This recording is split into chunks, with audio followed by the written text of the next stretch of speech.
Hello BookTube, my name is Daniel, welcome to my channel. Today I'm going to do a weekly wrap-up where I go over what I've read last week. Apologies for the delay, there was a bit of disease that was just running rampant through my house. So I did record one earlier version of this, but the coughing was just insane, so I didn't want to do all these hard edits. So we will try to muddle through today again.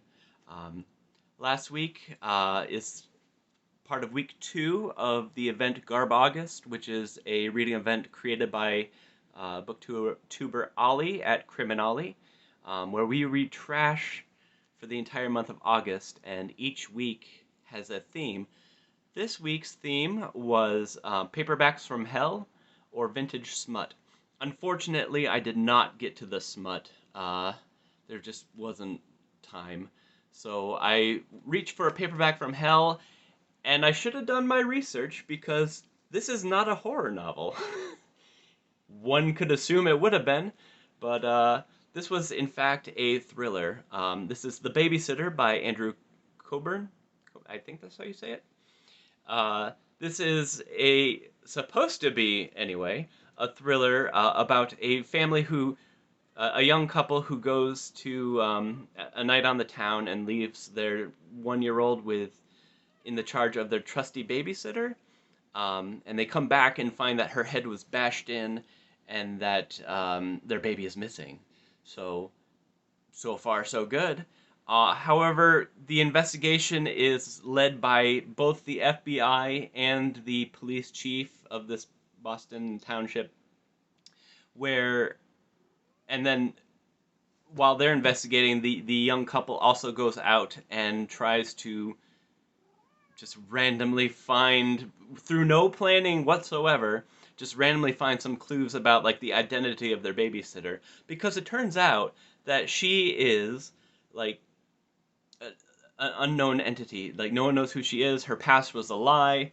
So both the FBI are trying to get leads. The police chief, who is not good at anything, which is clearly demonstrated through this book, and I don't know why he's even a character. They're all trying to find leads, and there are a few like red herrings, but this is not what I consider to be a mystery novel, because there are no clues like given to you beforehand. There's no way you could possibly figure out who did it until the end of the book. And it's not really a thriller, because a big downside of this book is that there's no one who's remotely competent. We have some vignettes of like possible suspects who are just going about doing their thing, but they aren't competent either. So with a thriller, you want someone to be like a Hannibal Lecter type of character, or this unknown crazy person, or what. Like, you get none of that. Like, everyone, including all of the suspects, are just pathetic.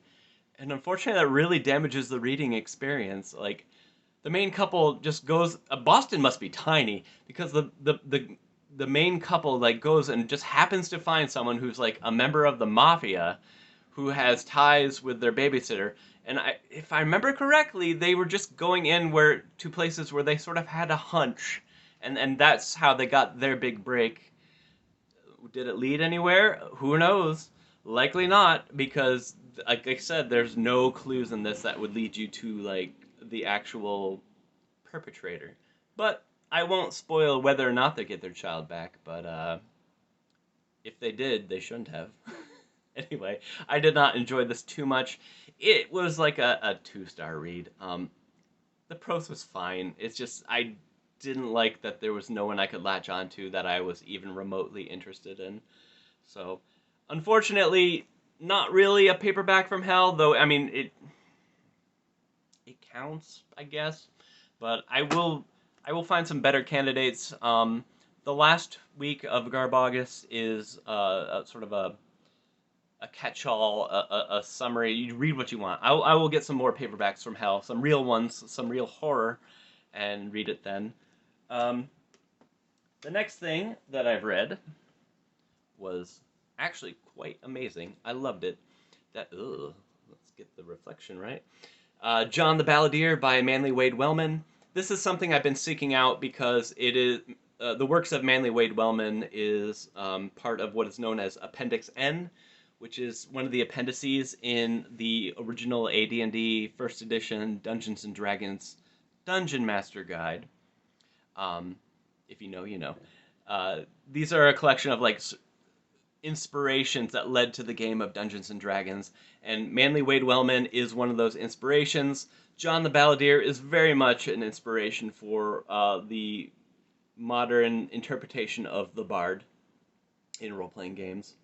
John the Balladeer is also known as Silver John because he strings his guitar with silver strings, because he just likes the way it sounds, but also John the Balladeer runs across a lot of supernatural entities like monsters and other charmingly named creatures. Like one of them is just called the Behinder because it gets you from behind. So no one really knows except John, who happened to see the Behinder, what the Behinder looks like. Like there's like a lot of quaint names like that are really cool. When I went into this, I was expecting a little bit more Solomon Kane, and John is a much more gentle spirit than Solomon Kane ever was. He's not going out looking for trouble. He just happens to come across it, and he also is not what you would call a planner. He just goes off of faith in God, in what is good, and in music. And so he will use a mixture of like charms, like spells. Like this song is known to ward off against the evil, or he will just like happen to slam a supernatural creature with his guitar, which has silver strings, and silver is very effective against the supernatural. So John muddles his way through without problem most of the time. There are a few things that are a little bigger that he needs a bit of help with. But this is a short story collection. I believe there's also novels featuring John the Balladeer. I will be seeking those out. This was an amazing read.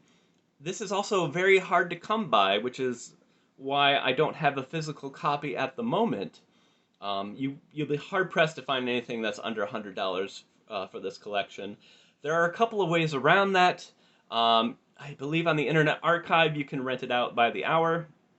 And also, there is another collection with the same exact stories in the same exact order called The Owl Hoots in the Daytime and Other Stories, which is also on Audible and is free if you're a subscriber. So if you want to listen to them, that's an easy way to do it.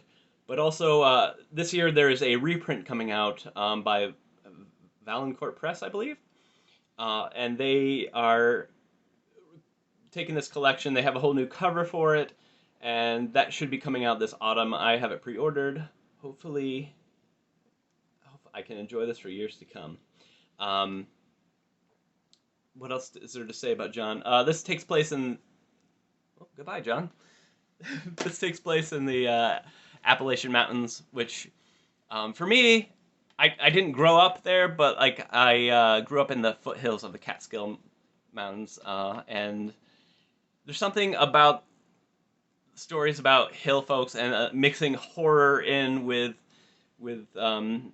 something a little more familiar to me, rather than like, oh, this takes place in medieval times, or this happens like, you know, in the where the deserts are. Like, you don't see many pulp action adventure stories happening in the mountains, and I really like that. So that was a winner. That was the highlight of the week. But another highlight is the Island of Dr. Moreau. Also, not trash, but it will be trash adjacent if you just bear with me. The Island of Dr. Moreau by H.G. Wells is a story about a man who is shipwrecked and ends up on an island with this doctor and his assistant and several bestial folk. Turns out that Dr. Moreau is conducting experiments involving vivisection, where he's taking animals and reconstructing them and repurposing them to become more human. That's his obsession. And this book is really good at building up suspense. There are a lot of real tense moments and involving, like, do we trust the doctor, or is he going to vivisect me and turn me into an animal? There's also like a point where you realize all of the animals are slightly reverting. So the build of that is amazing in this book. And the reason I'm reading this right now, excuse me, is a prompt for next week, which is for GarbAugust again. Is the reading prompt is novelizations and works by famous people.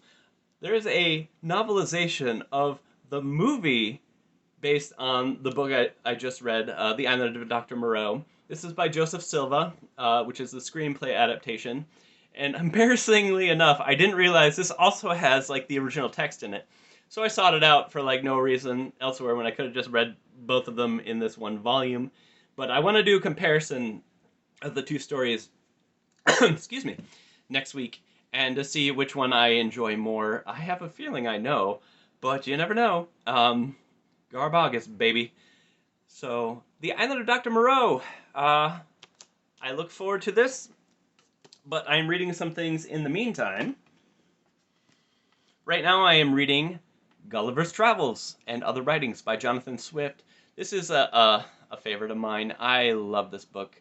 Again, featuring a shipwrecked man who goes to various strange civilizations like Lilliput, where there are a bunch of tiny people and he's a giant among men.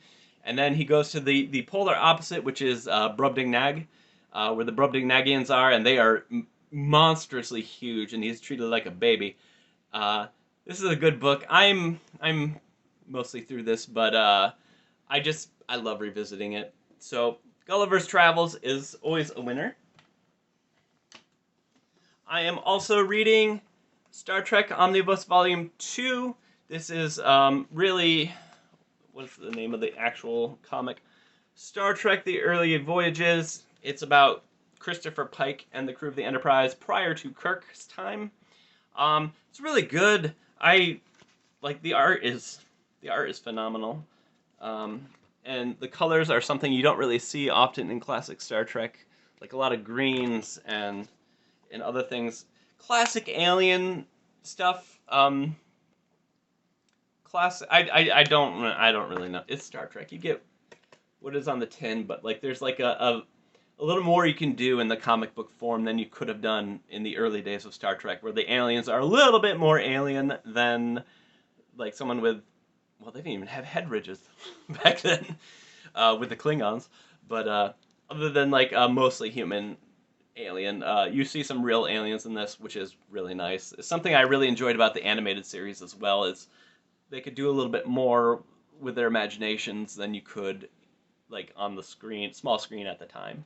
So I'm enjoying this. I assume that's going to continue. Excuse me. Things I am going to read. Sorry, my pile has fallen, so I have to go get it. Next week, along with the novelization of the movie of The Island of Dr. Moreau, I have another novelization that just arrived, and that is Jaws 2. Jaws 2 is a novelization of the movie Jaws 2. It is not by Peter Benchley, I think, who wrote the first one. This is based on the screenplay by Howard Sackler and Dorothy Tristan, and inspired by Peter Benchley's Jaws. Now, we all know that the movie Jaws is far, far superior to the book version that it's based off of, and I don't think anyone would argue with that. But I heard that Jaws 2 is probably quite a bit better than the film Jaws 2, and I am willing to entertain that notion. So this is something I really want to get to. If it doesn't happen next week, I'm definitely going to get it by the end of August. So Jaws 2. The next two items are not novelizations, but they're books by famous people. And that is Shop Girl by Steve Martin, which I think I can get that done in like half a day. Not a problem. And Tech War by William Shatner, which I am looking forward to a lot, though I'm not expecting a whole lot of it from it anyway. Gorgeous art, though. And lastly, I don't know if I'll start this next week, but I'm going to certainly try.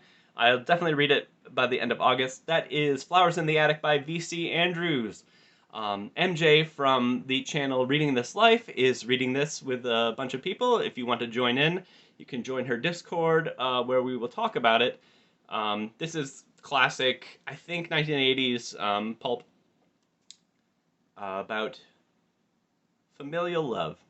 So, Flowers in the Attic, I'll get to it if I can, but this week is going to be a little bit busy again, and everyone is still recovering from Las Plagas. I think that's everything I have to show you for now. So, thank you for your time. Sorry for the delay. I am back-ish, though, this week, and I will be gone again. So, you might get another weekly wrap-up a little bit later than normal. What is normal? This is like my second week on YouTube or something. So, anyway, enjoy. That's it for now. Take care. Bye.